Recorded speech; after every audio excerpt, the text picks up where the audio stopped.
Assalamualaikum warahmatullahi wabarakatuh. Pada kesempatan kali ini saya akan menjelaskan mengenai materi mata kuliah manajemen operasi, yaitu untuk materi demand forecasting. Jadi selama beberapa jam ke depan kita akan membahas mengenai demand forecasting. Saya share screen terlebih dahulu. Apa sih itu demand forecasting? Lalu apa saja itu yang metode-metode pada demand forecasting gitu ya, atau peramalan permintaan seperti itu.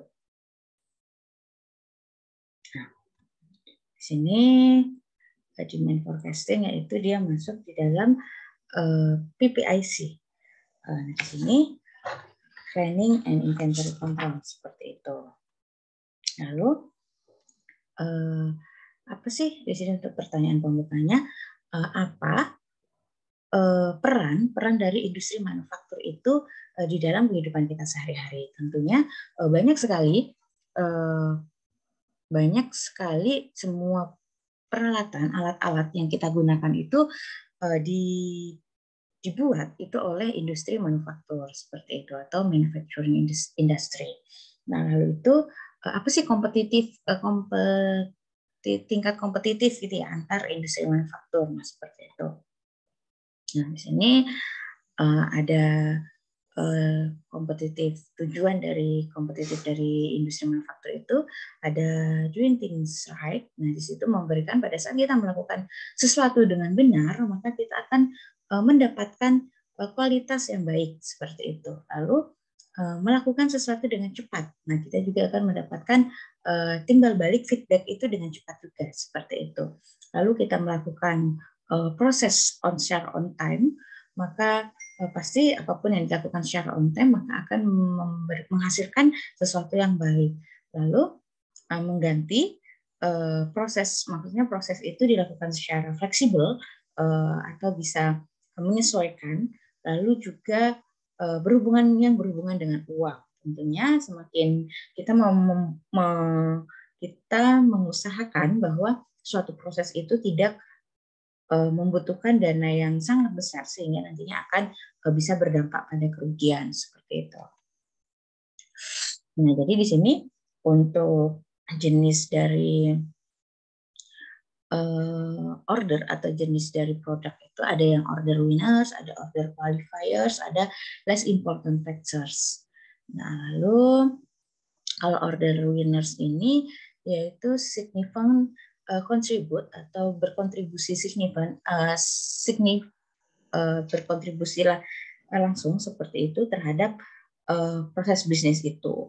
Lalu kalau order qualifiers itu adalah level performansinya itu yaitu jangan sampai kualifikasi, maksudnya pada saat misalnya suatu pabrik gitu ya melakukan suatu proses produksi, jangan sampai kita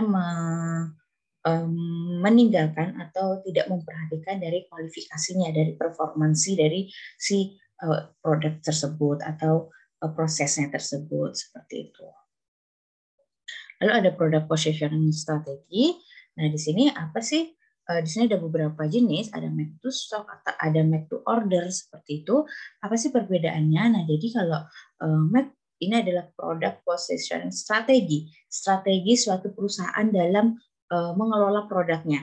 Apakah dia mau jenisnya make to stock atau jenisnya mau make to order seperti itu. Nah, lalu apa sih perbedaannya? Nah, kalau make to stock itu dia itu barang-barang tersebut atau barang-barang produknya tersebut itu dibuat secara standar. Nah, itemsnya itu dibuat secara standar karena nanti untuk di stok seperti itu. Baru customer is not willing to tolerate delay. Nah, jadi konsumen, kita sebagai konsumen itu tidak mentoleransi keterlambatan seperti itu. Jadi misalnya kita beli gitu ya, kalau misalnya sampai kosong gitu, barang ini sampai kosong, maka nanti konsumen akan komplain, akan kecewa seperti itu. Lalu manajemen is required to maintain stock of finished product. Nah, jadi manajemen itu sangat dibutuhkan untuk memaintain hasil produk akhirnya. Lalu jenis produksinya yaitu flow shop atau mass production system. Nah, ini untuk ilustrasinya. Di sini kita melakukan create forecast, kita melakukan peramalan dulu, peramalan permintaan. Berapa sih yang diminta oleh konsumen, berapa sih yang diminta oleh pasar, seperti itu. Lalu kita produksi itemsnya, lalu kita simpan di gudang, hold in inventory, ini adalah persediaan gitu ya, kita simpan di gudang.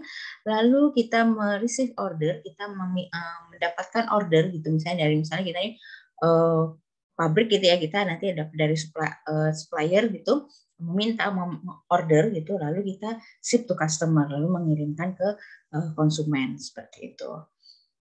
Contohnya dari make to stock ini adalah barang-barang sehari-hari yang kita gunakan.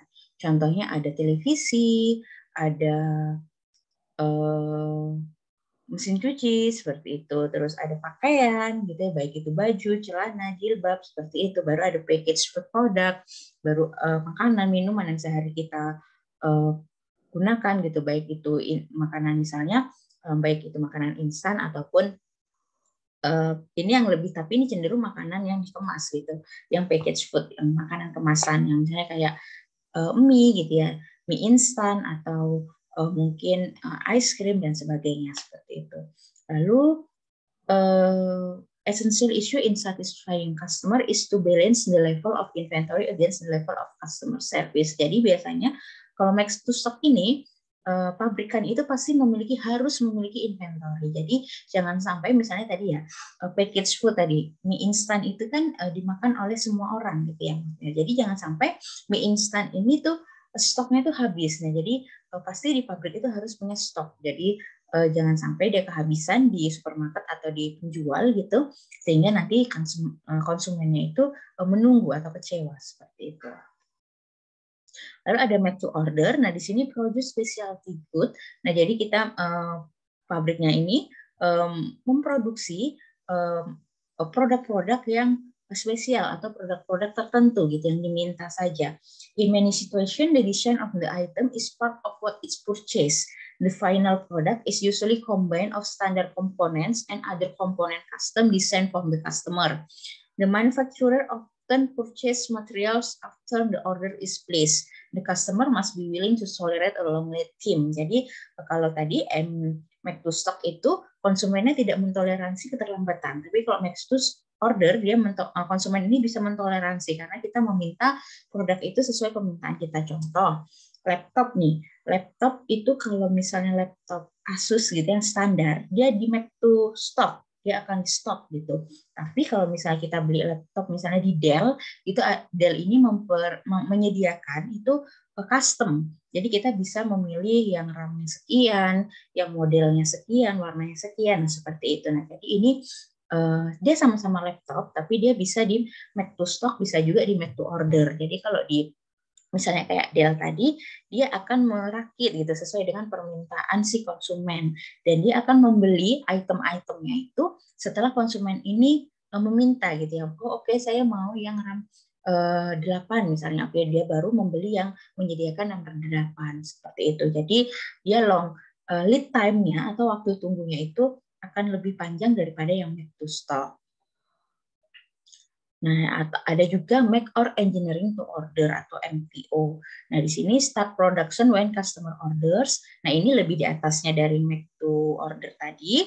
Lalu advantage-nya no finished goods inventory. Jadi kelebihannya dari engineering to order ini adalah tidak ada inventory atau persediaan yang disimpan untuk finish produknya, tapi disadvantage-nya adalah intermittent production. Nah, jadi di sini key performance-nya itu diukur berdasarkan lead time, order completed on time or late, dan juga quality measures.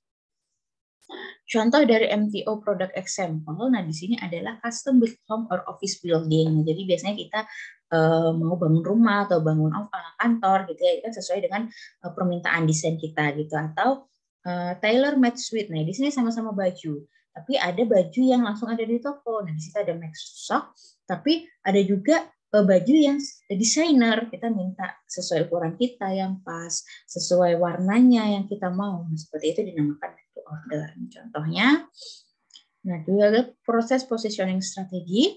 Nah, di sini ada Ada flow shop atau mass production, ada batch production, ada job shop production, dan ada project. Nah, jadi kalau ini berdasarkan produk variety-nya dan berdasarkan volume. Jadi misalnya kalau produk variety-nya itu low dan volumenya itu high, maka dia masuk ke mass production. Contohnya adalah mineral water, baru tuh tadi package food atau makanan siap makanan kemasan seperti itu. Kalau sampai dia kalau produk variety-nya itu high dan volumenya itu low, ini dinamakan project. Jadi dia ada multi skill, less systemization, flexible facility, dan high cost. Biayanya akan lebih tinggi. Lalu flow shop, apa itu flow shop? Nah, sini the product always follows the same sequential steps of production. Nanti ini bisa dibaca apa itu perbedaan dari flow shop, mass production, batch production, job shop, ataupun project. Di sini ada, langsung saya sedikit jelaskan. Jadi kalau flow shop itu dia itu nantinya ada inventory planning-nya. Nah, jadi di sini ada kita menyimpan barang kita seperti itu. Lalu ada batch production. Kalau batch production ini adalah two or more products are manufactured in the same facility. Jadi dia misalnya dalam satu lokasi kerja gitu atau proses kerja gitu bisa mengerjakan dua atau lebih produk secara bersamaan seperti itu. Lalu ada job shop, ini berdasarkan pengerjaan itu berdasarkan job-jobnya seperti itu, nanti akan ada contohnya biar lebih paham. Nah, di sini ada perbedaan antara PPC, PPIC, dan MPC. Nah, kalau PPC adalah Production Planning and Control, PPIC adalah Production Planning and Inventory Control, dan juga Manufacturing Planning and Control atau MPC. Nah, di sini ada resource, ada material, workers, equipment, and tools. Lalu outputnya itu ada finished goods dan end waste. Pada saat kita melakukan proses produksi, pasti di situ ada hasil akhirnya dan juga ada hasil akhir yang tidak digunakan atau waste atau limbah seperti itu. Nah, di dalam menuju dari resource menuju output ini, di sini ada planning proses, ada execution, dan ada juga control proses. Nah, di sini planning and control, all decision are involved. Nah, jadi di sini biasanya ada tim planning and control seperti itu pada satu perusahaan. Mereka itu menentukan what are we going to make, apa sih yang akan kita buat gitu. Terus what does it take to make it. Terus bagaimana gitu cara apa saja yang kita butuhkan untuk membuat itu. Lalu what do we already have, apa saja yang sudah kita punya gitu untuk membuat itu, dan juga what must we get. Nah, jadi apa yang harus kita dapatkan misalnya setelah produk itu jadi tuh kita tuh dapat apa seperti itu. Mengapa kita harus melakukan planning gitu, melakukan perencanaan? Jadi di sini to satisfy customer demand, ensure the availability of resources. Jadi di sini ada material and capacity. Nah, jadi di sini antara demand dan resource itu harus seimbang. Makanya kita harus melakukan planning agar proses produksi kita itu seimbang, agar tidak ada yang berlebihan, tidak ada yang berkekurangan seperti itu. Misal antara permintaan dan persediaan kita itu seimbang. Jadi jangan sampai permintaan produk kita itu sedikit, maksudnya konsumen itu memerlukan produk kita sedikit, tapi hasil finish good kita itu berlebihan, akhirnya kan nanti barangnya rusak dan juga akhirnya rugi seperti itu. Jadi harus seimbang. Itu kita gunanya melakukan suatu planning, melakukan suatu perencanaan seperti itu. Nah, di sini ada ERP, Enterprise Resource Planning, mulai dari front end, engine, dan back end. Pada front end di sini ada resource planning, sales and operation planning, ada demand management. Di sini hubungannya dengan master production schedule atau MPS. Lalu ada engine, di sini ada detail capacity planning, detail material planning, lalu ada material and capacity plans.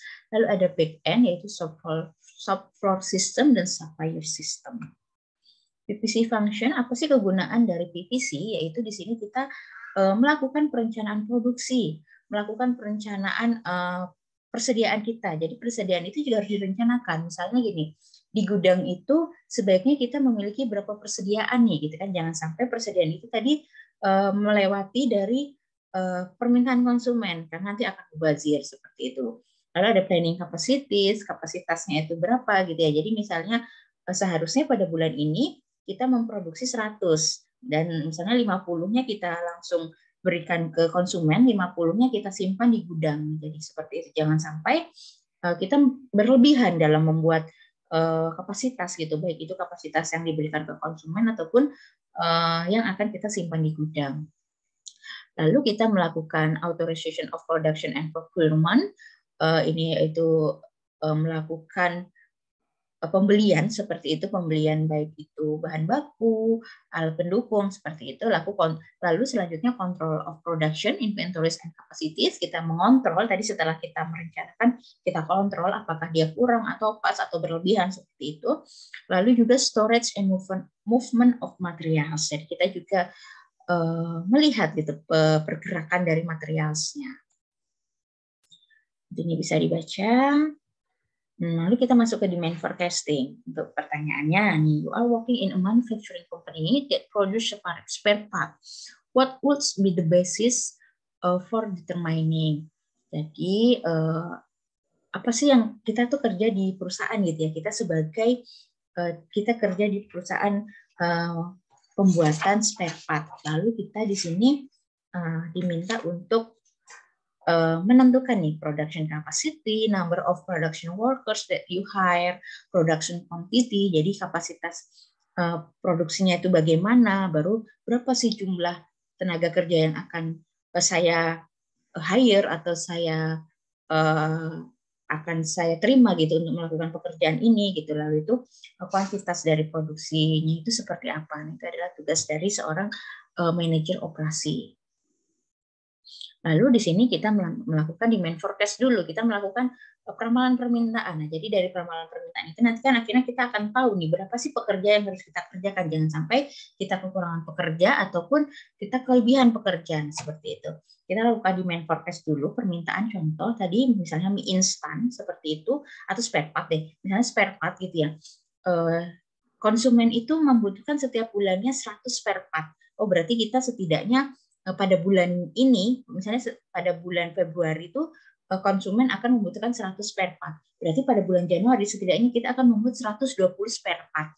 Jadi 100 spare part-nya langsung diberikan ke orderan, 20-nya disimpan di gudang, misalnya seperti itu. Lalu di sini ada strategic decision atau determining production capacity, ada operational decision atau tadi juga bisa namakan how many of each product to produce, how many of each materials to buy from suppliers. Jadi tadi seperti yang saya bilang, berapa sih kapasitas atau produk yang harus kita produksi, jadi berapa sih yang harus kita beli dari supplier seperti itu untuk material-materialnya. Lalu ada forecast karakteristik, namanya peramalan, pasti tetap ada beberapa karakteristiknya. Jadi pertama, they are usually wrong, namanya juga meramalkan gitu ya. Jadi ada juga tidak selalu benar seperti itu, tidak selalu tepat, pasti ada juga kesalahan-kesalahannya. Lalu a good forecast is more than a single number. Jadi aggregate forecast are more accurate. The longer the forecast horizon, the less accurate the forecast will be. Forecast should not be used to the exclusion of non-information. Jadi untuk sesuatu informasi yang sudah pasti itu tidak perlu lagi dilakukan forecast seperti itu. Contohnya di sini ada forecast horizon, time span, item bank forecast dan units of measure-nya. Contoh misalnya untuk forecast yang long range, waktunya panjang gitu forecast-nya, ini time-nya itu biasanya tahunan. Jadi forecast itu bisa tahunan, bulanan, dan juga mingguan seperti itu. Jadi misalnya kalau tahunan itu di sini kita melakukan peramalan untuk product lines atau kapasitas dari perusahaan itu atau juga lokasi gitu, fasilitas lokasi. Nah, terus kalau yang bulanan kita biasanya adalah sales planning, production planning, and budgeting seperti itu, atau juga bisa yang mingguan gitu, misalnya machine capacities dan lain sebagainya. Classification of forecasting methods. Nah, di sini ada sales subjective dan juga objective forecast method. Kalau subjective itu sales force composite, customer surveys. Jadi secara subjektif kita melakukan survei kepada konsumen seperti itu, melakukan penjurian berdasarkan pendapat seperti itu. Lalu juga bisa menggunakan Delphi method. Dan juga ada objective forecasting method. Ada yang casual, ada yang time series. Nah, ini berdasarkan objektivitasnya. Gitu. Kita tidak melakukan wawancara, tapi kita langsung menggunakan data untuk melakukan forecast. Nah, kalau time series ini exclusively use past data. Jadi, pada yang mata kuliah ini kita akan melakukan mempelajari tentang yang objective forecasting methods, yaitu yang causal dan time series. Kalau time series di sini exclusively use past data. Nah, kita menggunakan data masa lalu gitu untuk melakukan forecasting, untuk melakukan peramalan. Komponennya ada trend, seasonality, cycle, and random. Ada simple time series model. Nah, di sini untuk metode-metodenya ada yang moving average, ada exponential smoothing, ada double exponential smoothing, ada Winters method for seasonal problems. Nah, ini ada yang simple moving average, ini adalah persamaannya, nanti bisa dicari untuk contoh soalnya, lalu dilatih gitu ya. Contohnya di sini ada simple moving average atau rata-rata bergerak, seperti itu. Nah, contohnya di sini ada minggu, ini peramalan dalam minggu, ada minggu pertama, minggu kedua, minggu ketiga, sampai minggu ke-12, ada demand atau demand masa lalu gitu ya, maksudnya permintaan masa lalu seperti itu, kebutuhan masa lalu di minggu pertama itu 670, minggu kedua 680 dan seterusnya. Lalu kita akan meramalkan untuk minggu selanjutnya di secara 3 mingguan dan 6 mingguan seperti itu.